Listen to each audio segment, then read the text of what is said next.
एक मजदूर कैसे बना 1600 करोड़ की कंपनी का मालिक। ये कहानी है वेस्ट बंगाल में रहने वाले सुदीप दत्ता की। दोस्तों इस कहानी को पूरा सुनिएगा क्योंकि इससे आपको प्रेरणा मिलेगी कि आज आपके हालात कैसे भी हों, लेकिन अगर आप सफल व्यक्ति बनना चाहते हैं तो आपको अपने सपने पूरे करने से कोई रोक नहीं सकता। सुदीप के पिता आर्मी में थे।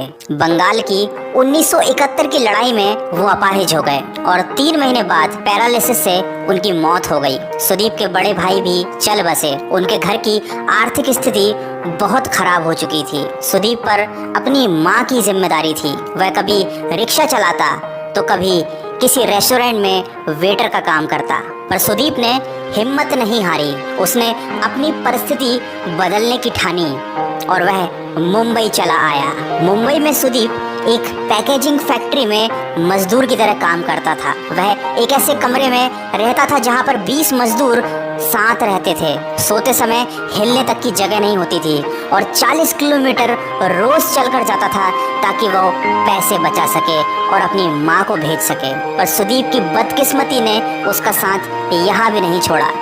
करीब 2 साल बाद वो फैक्ट्री नुकसान में चली गई और घाटे की वजह से उस फैक्ट्री के मालिक ने फैक्ट्री को बंद करने का निर्णय लिया।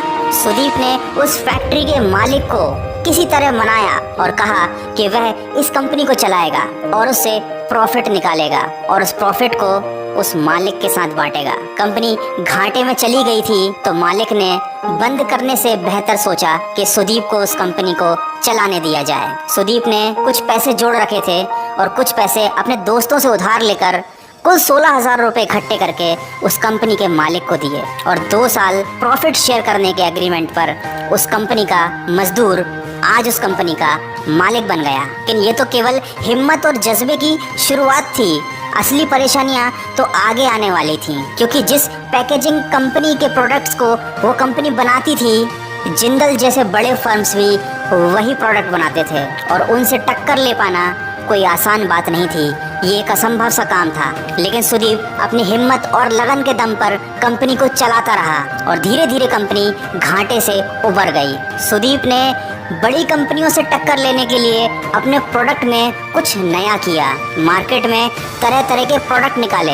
एल्यूमिनियम के पैकेट्स जिनमें खाना पैक होता है, एल्यूमिनियम के केन्स जिनमें डिओड्रेंट पैक होता है, कोल्ड ड्रिंक के केन, और दवाइयों की कंपनियों को एल्यूमिनियम का यूज़ बताया कि एल्यूमिनियम की फॉइल में भी दवाइयाँ पैक की जा सकती हैं। सुदीप की ना हार मानने वाली सोच की वजह से आज यूनिलीवर और प्रॉक्टर एंड गैम्बल जैसी बड़ी मल्टीनेशनल कंपनियां भी सुदीप की कंपनी के साथ काम करती हैं। सन 2008 में सुदीप की कंपनी के सामने एक बहुत बड़ी चुनौती आई थी।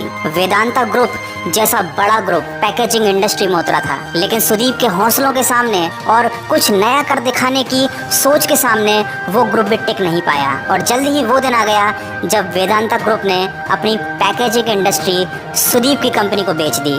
दोस्तों आज सुदीप 1685 करोड़ की कंपनी का मालिक है। कल तक जो एक मामूली सा मजदूर था, कल जिसकी किस्मत खराब थी, जिसके घर में खाने तक के पैसे नहीं थे, उसने अपना भाग्य बदल दिया। दोस्तों मैंने आपको ये कहानी इसलिए बताई क्योंकि लोग आपकी बातों से नहीं आपके उदाहरण से बदलते हैं और सुदीप ने एक ऐसा उदाहरण खड़ा किया है जो हम सबको प्रेरणा देता है कि आज हमारी परिस्थितियाँ कितनी खराब क्यों ना हो, हमें लग रहा हो कि हमारी किस्मत कितनी खराब है, लेकिन हम चाहें तो अपना भाग्य बदल सकते हैं। दोस्तों असफलता की उत्पत्ति तभी होती है जब आप कोशिश करना बंद कर देते हैं। कामयाबी कोशिश करने से हासिल होती है, इंतजार करने से नहीं। अगर इस वीडियो में कही गई बातों से आप सहमत हैं और सुदीप की कहानी से आपको आगे बढ़ने की प्रेरणा मिली है तो इस वीडियो को अपने मित्रों और परिचितों के साथ ज्यादा से ज्यादा शेयर करें और हमारे इस प्रयास का हिस्सा बने। अपने लक्ष्य की तरफ सकारात्मक सोच के साथ बढ़ते जाइए। मैं मिलूंगा आपसे अगले वीडियो में।